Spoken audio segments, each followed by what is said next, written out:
Hi guys, welcome to Sunday morning at my house. My voice is a little hoarse. We stayed up way too late watching TV and we're up at 6:30 this morning with a toddler. So we needed a little bit of a comfort breakfast this morning. So I'm making my Dutch baby pancake. You may have heard it called German pancake. It's a really simple batter that you bake in the oven, sprinkle some powdered sugar over, and breakfast is done. It's kind of a fun brunch dish. If you take it right to the table after serving it, it comes out of the oven really beautiful and puffed up and then deflates kind of quickly. So hoping to be able to show you what it looks like all pretty and puffed up before we lose it. So Dutch baby and bacon this morning for all the comfort food we need. So first I'm going to make the batter. We've got half a cup of flour, a quarter cup of sugar.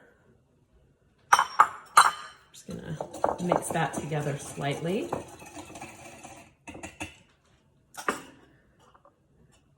Half a cup of milk and 2 eggs. I always crack my eggs on the counter rather than on the bowl. When you crack them on the bowl, you can actually get shell, gets more shell in the egg instead of just cracking it on a flat surface. Rinse that egg off my hands. Pinch of salt, really just a pinch, and 2 tablespoons of melted butter. The recipe calls for, my recipe calls for 3 or 4 tablespoons, but half of that you're gonna melt in the pan when we're ready to cook the pancake. So I'm also gonna show you how I cook bacon, either when I'm cooking for a crowd or when I'm making a bunch of other breakfast dishes. Obviously, it's really simple. You can cook bacon in a pan. If you're gonna do that, it's the one time I would start something in a cold pan. You just lay the bacon in a cold pan and then turn it on. But I actually like to cook my bacon in the oven. It's easier, it's less cleanup, and it allows you to focus on whatever else you're doing in the kitchen. So that is it for the batter. I've got my big cast iron pan over here. I'm gonna turn that on medium heat for a minute. We're gonna melt some butter in there and get this cooking. In the meantime, this is how I cook my bacon. Really simple, half sheet pan, cover it in tin foil because the cleanup is messy, and throw it in the oven. I usually do this at around 400 for, 12 minutes, 15 minutes. But today we're cooking the Dutch baby at 425.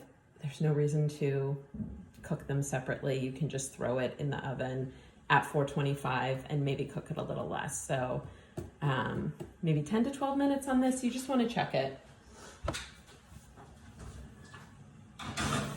All right, so the bacon is in the oven. I'm melting about 1.5 tablespoons of butter to cook the Dutch baby. And really with this, all you want to do is get the pan nice and coated, because as the Dutch baby cooks, it's going to crawl up the sides of the pan. So you want to pick it up, kind of swirl it around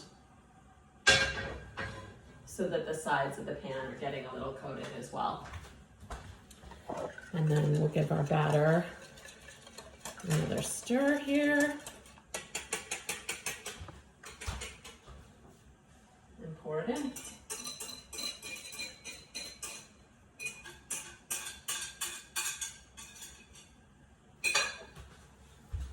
Okay.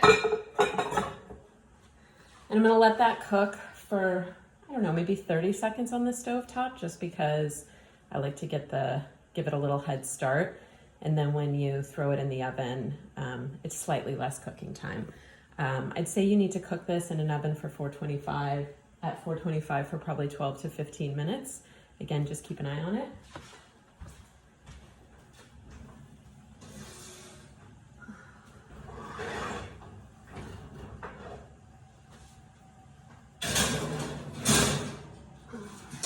throw that in. I've got one in there. I'm just gonna give it one more second. I'm gonna pull this other bacon. Let me show you. This is how it comes out. Perfect, flat, crispy, ridged, perfectly cooked bacon. A lot of recipes that show you how to cook bacon in the oven are gonna tell you to put a cooling rack under this setup. I used to do that, and I got so sick of cleaning the cooling rack, like all those little tiny squares covered in bacon fat and grime. It takes forever. I just decided to try it without one time, and I think it works just as well, if not better. This way you're kind of cooking the bacon in its own grease like you would in the pan, and the cleanup, you literally just take this tin foil off, wipe down, give the half sheet pan a quick wipe down, and you're done. So don't use the cooling rack, you don't need it. All right, let's pull this Dutch baby we've got going. Oh, perfect. Look at that. All puffed up and gorgeous, creamy in the middle, nice and brown, crispy on the outside. Let's see. And then I kind of lucked out in the neighbor game. This week my neighbor gave me kumquats, and then yesterday she harvested her peach tree, so I'm trying to use up all these peaches. So I'm just going to sprinkle them over. I also really like baked apples or sauteed apples on this, so you could chop up apples, saute them with a little butter and sugar, and throw them over. And then classically finished Dutch baby is just a little bit of powdered sugar sprinkled all over. How good does that look? So yeah, I just take this to the table like this and slice it up. People, if they want more sweetness, can put maple syrup on, but it's already pretty sweet. And weekend breakfast, super simple. Thanks.